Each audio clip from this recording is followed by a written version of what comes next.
Non, là, c'est pas le rôle de la France d'intervenir pour plaider. La France, elle est là à l'écoute, mais de la même manière, quand il y a des élections en France, il n'y a pas des pays qui plaident pour ou contre. Les partis, les forces vives de la nation défendent leur point de vue et peuvent ne pas être d'accord. Mais la communauté internationale est là pour écouter, elle peut avoir un avis, mais pas pour plaider à leur place. Est-ce que vous aurez un rôle au moment des élections ? Je dirais que je serai là pour observer, pour regarder, mais je n'ai pas de rôle. Je n'ai pas de rôle à avoir. Vous demandez un scrutin ouvert, inclusif ? Oui, on demande toujours un scrutin ouvert et inclusif, mais comme je vous l'ai dit, un scrutin seul n'est pas suffisant pour une démocratie. C'est pour ça que je dis qu'avant tout, c'est la démocratie substantive et pas juste la démocratie élective. Donc Paris a une préférence parmi les forces en présence ? Non, Paris n'a pas de préférence parmi les forces en présence. Je vous rappelle, pour l'instant, nous n'avons pas encore de candidature déclarée, sauf si vous les connaissez, mais moi non. Donc il n'y a pas à avoir de préférence. Moi je peux avoir une préférence à titre privé, mais elle n'engage que moi. Et à aucun moment je vous la donnerai. Donc vous ne soutenez aucun candidat ? Mais nous n'avons pas à soutenir un candidat puisque nous ne votons pas. Je ne prendrai pas parti, je n'ai pas à voter pour ce processus électoral. Donc je n'ai pas à prendre parti. Parlons insécurité, lutte contre le terrorisme dans le Nord. Y a-t-il une base française et des légionnaires au Bénin ? Non, il n'y a pas de base militaire française au Bénin. Je l'ai déjà dit, je le redis. Là aussi, c'est un fake.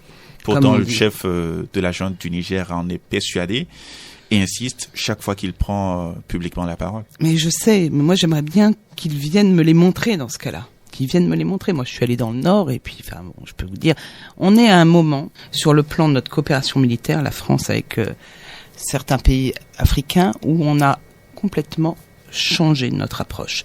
On avait des bases militaires au Sénégal, en Côte d'Ivoire, au Gabon, au Tchad. Et depuis février 2023, le président de la République, Emmanuel Macron, a pris la décision de rétrocéder ces bases et de les laisser aux pays dans lesquels on était invités. Parce que nous étions présents à la demande des pays. Alors c'est le cas au Gabon, c'est le cas au Tchad. Le Tchad, ça s'est fait différemment et vous l'avez suivi, ça s'est fait de manière précipitée, puisque ça a été à la demande de Mahamat Déby. Mais nous avions cette volonté, et c'est en train de se faire en Côte d'Ivoire, à Port-Bouët, c'est en train de se faire au Sénégal. On se désengage et on rétrocède ces bases militaires. Au même moment, alors qu'il y a cette tendance décidée, on ferait l'inverse au Bénin. C'est complètement absurde. Le Bénin n'a jamais eu de base, n'en a pas et n'en aura pas. Et donc, moi, j'invite le général Tchani à venir me montrer ces bases, parce que je pense que je serai la première à vouloir savoir où elles sont. Et comment prouver à l'opinion que la présence d'une base militaire au Bénin est fausse ? Moi, j'aimerais déjà qu'on me montre des preuves à l'appui. Aujourd'hui, on n'est que sur des discours. Moi, montrez-moi, amenez-moi. Moi, je serais prête. Si demain, quelqu'un me dit, Madame l'ambassadrice, je vais vous montrer où elle est, votre base, mais écoutez, on y va. Allons-y. Est-ce que vous appuyez tout au moins l'armée béninoise ? Oui, nous continuons nos partenariats militaires, je l'ai dit, donc on a changé de paradigme, nous n'avons plus de base, mais on continue à intervenir et à appuyer les forces armées béninoises. C'est le cas au Bénin, on reste engagé, mais aux côtés d'autres partenaires internationaux, je pense à la Belgique, aux États-Unis, et on est là dans le cadre de la lutte contre le terrorisme. Donc on a un partenariat opérationnel entre la France et le Bénin, qui repose sur 3 piliers. Le premier, c'est la livraison d'équipements. Je pense que vous l'avez vu. Moi-même, j'ai eu l'honneur de pouvoir remettre des véhicules blindés l'année dernière, je crois que c'est en novembre ou en décembre, et nous en avons remis encore à nouveau depuis le début de l'année. Donc on fournit de l'équipement. On fournit également des formations techniques, très techniques, notamment... je vais prendre un exemple, mais on a formé dans nos écoles de maintenance en France des mécaniciens pour pouvoir réparer et entretenir l'ensemble de matériel que nous donnons. Nous, aux côtés de la Belgique, parfois on soutient aussi les écoles militaires sous-régionales. Vous savez, ici, Au Bénin, nous avons le CPADD à Ouidah. Nous avons également l'Académie de logistique qui est en train de démarrer. Donc on forme, ce sont des écoles nationales à vocation régionale. On forme des Béninois, mais aussi des militaires de la sous-région. Et puis je dirais qu'on finance aussi toute une élite militaire, c'est-à-dire des jeunes béninois qui réussissent les concours d'excellence dans nos écoles militaires, qui reviennent ensuite au Bénin. On forme actuellement, on finance et on forme dans nos écoles des pilotes d'hélicoptères. Vous le savez, aujourd'hui la lutte contre le terrorisme passe par des vecteurs aériens. Il faut des moyens, des équipements, mais il faut pour ça aussi des pilotes formés, des mécaniciens formés. Et puis finalement, dans le domaine du renseignement, nous sommes aussi très présents, où là on fait de la formation, ce qu'on appelle opérationnelle, notamment pour aux côtés de l'Union européenne, qui est un acteur majeur, qui a financé un avion de reconnaissance, dit ALSR, qui finance également des drones et avec des formations spécifiques. Donc voilà, donc on est sur ce qu'on appelle chez nous des DIO, des détachements d'intervention opérationnelle, où il peut y avoir pendant une semaine, 15 jours, 3 semaines, 1 mois, des formateurs français qui viennent pour former des militaires béninois. Donc ça, effectivement, on a augmenté le nombre de formations ces derniers mois, parce que la menace terroriste a augmenté au Nord Bénin. Parlant de coopération bilatérale, quels sont les projets de coopération actuellement en cours avec le Bénin? Alors, nous avons beaucoup de projets parce que la relation, elle est dense, elle est multiforme, elle est multisectorielle et elle a beaucoup changé depuis, on va dire, le novembre 2021 suite à la restitution et notamment depuis la venue du président Macron qui était venu en visite officielle en juillet 2022. Alors, elle est aujourd'hui, si je prends le portefeuille de l'Agence française de développement, c'est 855 millions d'euros de projets actifs. C'est une quarantaine de projets et une quarantaine autres projets qui passent par les organisations de la société civile. Donc c'est un portefeuille diversifié. Je ne vais pas tous les énumérer, mais je dirais les grands secteurs prioritaires. 1, la culture. Vous le savez, on finance notamment la construction de 2 musées parmi les 4 musées nationaux. Le Murad à Abomey, qui accueillera le trésor royal d'Abomey, les 27 objets, 26 plus 1 avec celui, le cataclé, qui a été remis par la Finlande. Donc ça, c'est le premier gros financement, ce Murad. Le deuxième financement dans le secteur culturel, c'est le musée d'art contemporain de Cotonou, le MAC, qui sera dans le quartier culturel et créatif, le QCC, qui est en train de se construire, aux côtés d'un nouvel institut français, l'Institut franco-béninois, mais également à côté de l'Arena, à côté de tout un quartier culturel et créatif. Donc ça, c'est vraiment l'axe fort dans le domaine de la culture. Le deuxième axe fort, c'est la formation professionnelle. Nous sommes convaincus que la jeunesse a besoin d'être formée et que la formation professionnelle est sans doute ce qui va répondre le mieux aux besoins de ces jeunes et aux besoins du marché. Et donc, très clairement, on a plusieurs gros projets. On finance la construction de lycées techniques agricoles. On va bientôt inaugurer un lycée d'enseignement professionnel à Boïcon. Mais également, nous faisons ce que j'appelle du soft, c'est-à-dire de la formation. Et on a développé cette année, jusqu'en 2026, un programme d'appui à la formation professionnelle et au développement de l'apprentissage avec la Chambre des métiers de l'artisanat. Et en mai dernier, je crois que c'était le 15 mai, nous avons remis 350 attestations aux côtés de la CMA, la Chambre des métiers de l'artisanat, à 350 artisans que nous avons formés. Et l'idée, c'est de les former dans des corps de métier qui répondent aux besoins du marché, un charpentier, un menuisier, un serrurier, un mécanicien, mais aussi après de s'assurer qu'il y ait un emploi à la clé. Et donc faire le continuum formation professionnelle, employabilité, emploi. Après, nous avons d'autres projets. Il y a un projet qui n'est pas encore signé, qui devrait être signé dans les prochains jours. Un projet de renforcement de la protection civile Donc, nous allons travailler avec l'Agence béninoise de protection civile. C'est un financement à hauteur de 8 millions d'euros qui va permettre notamment donc de construire ou réhabiliter des casernes de pompiers au nord Bénin, mais également de permettre à la population de joindre les services de secours avec gratuitement au travers d'un numéro unique, donc la mise en place d'un numéro unique, 118, le numéro 118, un peu comme en France. Donc de renforcer le maillage territorial, je l'ai dit, avec des centres de secours, hein, que ce soit Natitingou, Tanguieta, Glazoué, Comé, et également de préparer et sensibiliser les populations par des campagnes de prévention, et je pense notamment aux inondations qui touchent de plus en plus liées au dérèglement climatique. Alors ça, ce sont des gros projets phares. On intervient aussi beaucoup dans le secteur de l'énergie, mais c'est un secteur historique où la France est très présente. Et également, on intervient sur des plus petits projets.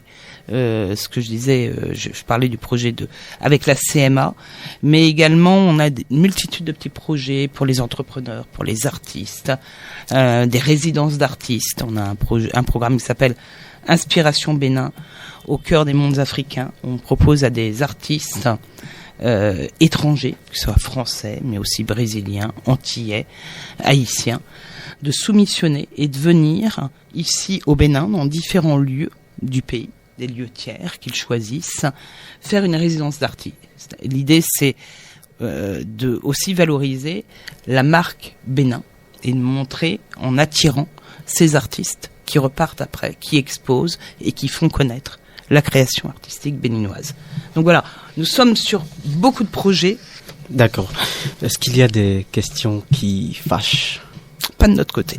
Pas de dossier qui fâche entre... Rien. La relation est bonne. Elle est très bonne. Je l'ai dit, ce qui n'était pas le cas, qui n'a pas toujours été le cas. Hein. C'est pour ça que je reviens aux restitutions. Les restitutions ont constitué un moment historique. Ce que je rappelle souvent, c'est que le président Talon, il avait fait en 2016 une demande de restitution à la France. Et il avait reçu une fin de non-recevoir. Et donc du coup, quand après, en 2017, le président Macron est élu et qu'il fait son discours à Ouaga où il dit on va restituer, on va permettre, peu de gens y croient. On lui donne le bénéfice du doute, on va voir, mais ce ne sont que des paroles.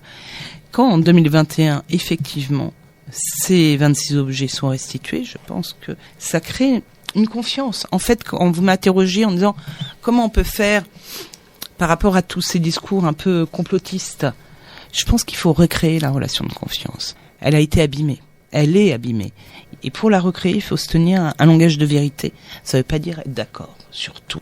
Mais même les différends, il faut s'en parler. Et moi, je dis toujours, on peut ne pas être d'accord, mais juste le fait d'en parler, c'est déjà une forme d'accord. Oui, cette relation qui s'est abîmée dont vous parlez, qu'est-ce qui en est la cause? Est-ce que vous pouvez justifier la cause de cette relation qui est détériorée, dont on a besoin d'entretenir ou de refonder? De refonder. Ça prendra du temps. Ça se fait pas du jour au lendemain. La relation de confiance...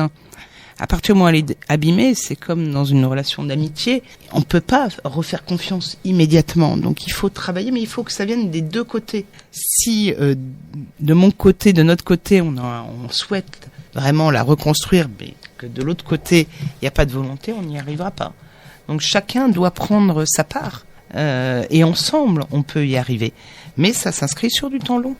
Mais je pense que, et je l'ai dit, être transparent, dire les choses, démystifier, ne rien cacher, et qu'on puisse nous interroger, qu'on puisse se tenir un discours de vérité. Ça y contribue.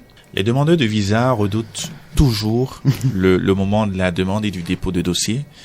Est-ce qu'on peut obtenir facilement son visa pour aller en France? Alors, aujourd'hui, en 2024, nous avons accordé 15 000 à peu près visa pour la France. Enfin, visa Schengen, parce que la France, on représente 15 États membres européens. Sur 20 000 demandes.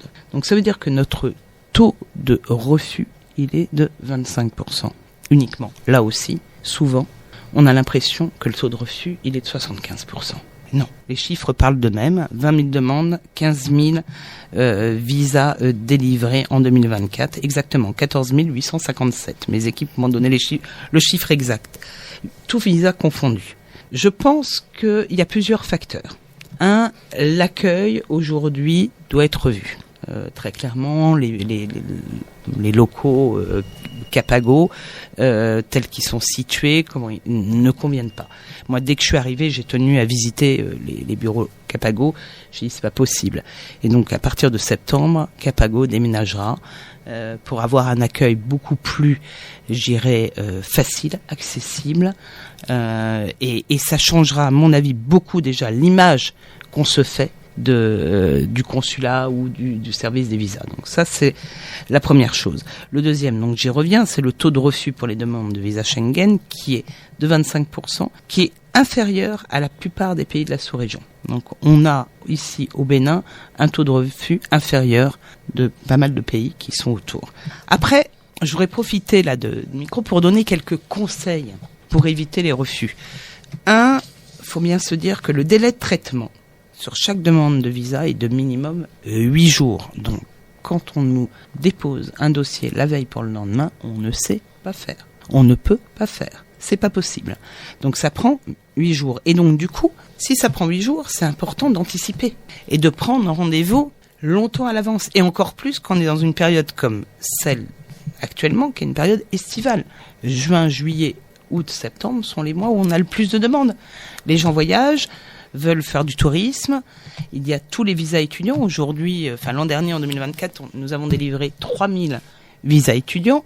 Et donc, comme on représente 15 États membres européens, vous imaginez le nombre de personnes. Donc, bien évidemment qu'il faut anticiper. Et ça, ce qu'on voit, c'est que souvent, les gens n'anticipent pas leur voyage. Donc, du coup, ça décourage. Et souvent, en fait, la demande, elle arrive, le voyage est déjà passé. Et ils ont l'impression que ça a été un refus. Non, en fait, c'est juste, il n'y a pas eu d'anticipation. Et donc ça, je voudrais insister parce que les demandes de court séjour, elles peuvent être déposées jusqu'à 3 mois avant le départ. Donc si vous savez que vous allez voyager en septembre ou même en octobre, n'attendez pas. Prenez rendez-vous dès maintenant. Ça s'anticipe. L'autre chose, deuxième point, c'est un conseil également, avant le rendez-vous, c'est important de bien préparer son dossier et de veiller à ce qu'il soit complet. Dans les 25% de taux de refus, la grande majorité, c'est parce que le dossier est incomplet. Et parfois, on court après les personnes. Ils déposent, on leur dit il manque tel document, telle pièce. La personne ne repart, ne revient pas. Au bout d'un moment, le dossier est classé sans suite. Puis la personne revient, c'est trop tard. Donc, je dirais que c'est vraiment important de bien et de pas arriver avec des dossiers qui sont incomplets. La majorité des dossiers ne sont pas complets. Donc c'est pas en fait, un visa, c'est pas comme gagner au loto. Ça se prépare. L'autre chose, et là c'est sur les visas de circulation, parce que de plus en plus, on a fait un effort pour les interlocuteurs que nous connaissons, on délivre des visas de circulation, c'est-à-dire des visas d'1 an, 2 ans, 3 ans. Mais ces visas ne permettent pas de rester 1 an, 2 ans, 3 ans. C'est des visas qui permettent de faire des allers-retours, et il y a un temps de séjour qui est de 90 jours, c'est-à-dire 3 mois. Et on ne doit pas excéder les 3 mois durant 6 mois. Or, beaucoup de gens utilisent ces visas de circulation, excèdent les 3 mois. Quand ils reviennent, une fois que leur visa a expiré, ils demandent à nouveau un nouveau visa. Ils ont un refus, parce qu'ils ont été fichés. Et ils sont restés plus longtemps, trop longtemps, que le temps qui leur a été accordé. Et ça, les gens ne comprennent pas. Enfin, en ce qui concerne les visas étudiants, parce que nous sommes en pleine campagne étudiante pour les visas, là aussi, j'entends trop souvent en me disant mais il y a eu un refus de visa alors que mon fils ou ma fille ont été admis dans telle école. Ce qu'on regarde, c'est le projet d'études. Est-ce que le projet d'études, tel qu'il a été pensé par l'étudiant, il est solide? Est-ce qu'il a été bien préparé en amont? Exemple, je vais faire une école d'ingénieur, mais sauf que j'ai fait des études littéraires avant. C'est pas possible. Ça fonctionnerait pas. Donc, il y a 2, critères pour les visas étudiants. Le premier, c'est le projet d'études. Est-ce qu'il est solide? Est-ce qu'il est bien construit? Est-ce que l'étudiant a le niveau pour éviter qu'il soit en échec scolaire en France? Et 2, bien évidemment, les ressources financières. Et donc, un refus de visa, dans le cas des étudiants, est souvent le résultat d'un projet mal préparé. Est-ce qu'on a droit à un recours en cas de rejet? Oui, toujours le droit à un recours, toujours le droit. Mais je peux vous dire, moi, le nombre de refus, parfois, je regarde, parce que je suis interpellé sur les refus, et donc je regarde des dossiers précisément, et pour voir le motif. Enfin, la personne pourra faire un recours, mais elle n'obtiendra pas satisfaction, parce qu'effectivement, les raisons de ce refus sont légitimes et justifiées. D'accord. Avec la politique de contrôle de papier en cours ordonnée par le ministre de l'Intérieur, M. Rutailleau, la France ne ferme pas ses portes? Non, je vous rassure. On regardera les chiffres en fin d'année 2025, mais ça m'étonnerait pas qu'on ait une augmentation, du nombre de demandes de visa, du nombre de visas accordés. Voyons, cette année 2024, c'était 20 000 pour 15 000 visas. Fin d'année 2025, interrogez-moi. Je pense qu'on augmentera. Vous êtes nommé au Bénin pour combien d'années? C'est une durée en général de 3 ans. Alors, quels sont les endroits que vous aimez au Bénin? Ah, c'est dur, vous êtes dur. Hein. Parce que si je dis Ouida, on va me dire que...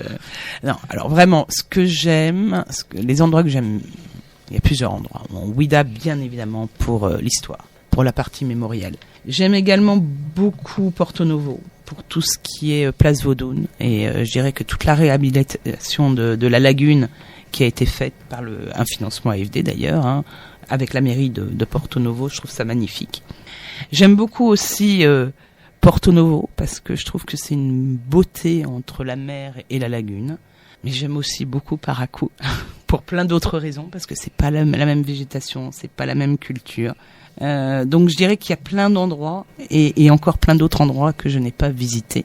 Mais c'est normal, ça fait qu'une année et il faut me laisser encore du temps pour visiter et découvrir tous les autres endroits. D'accord. Avez-vous déjà mangé béninois? Oui. Moi, ce que j'aime, je vais vous dire, c'est l'igname pilé avec la sauce et le fromage peul. Mais alors, pas n'importe lequel. Attention, je vais faire de la pub. Le meilleur igname pilé que j'ai mangé au Bénin, c'est à Paracou. C'est à l'hôtel Oasis. Et juste pour ça, il se trouve que je retourne très prochainement à Paracou, là, entre le 22 et le 24 juillet, avec mes collègues ambassadeurs européens. Et je leur ai dit, on va retourner, moi, je veux retourner manger à l'hôtel Oasis, parce que c'est le meilleur igname pilé, c'est le meilleur fromage peul. Alors, on va aborder à présent le dernier virage de cette émission, la rubrique Oui/Non. Première question, le Bénin est un pays tranquille pour les ambassadeurs en poste, oui ou non? Oui et non. Oui et non. Oui et non. D'accord. On note, oui et non. Oui. Deuxième question. La France n'a pas d'amis, elle n'a que des intérêts. C'est une phrase qu'on entend souvent, oui ou non? Oui et non. Oui et non. Les rejets de demandes de visa sont massifs au consulat de France à Cotonou? Non. Oui ou non? Non. 25% de taux de refus. Est-ce que la restitution des biens culturels va se poursuivre? Oui ou non? Oui, on l'espère. Croyez-vous que le président Talon va honorer sa promesse et quitter le pouvoir en 2026, oui ou non? Oui. D'accord. On va justifier chaque réponse.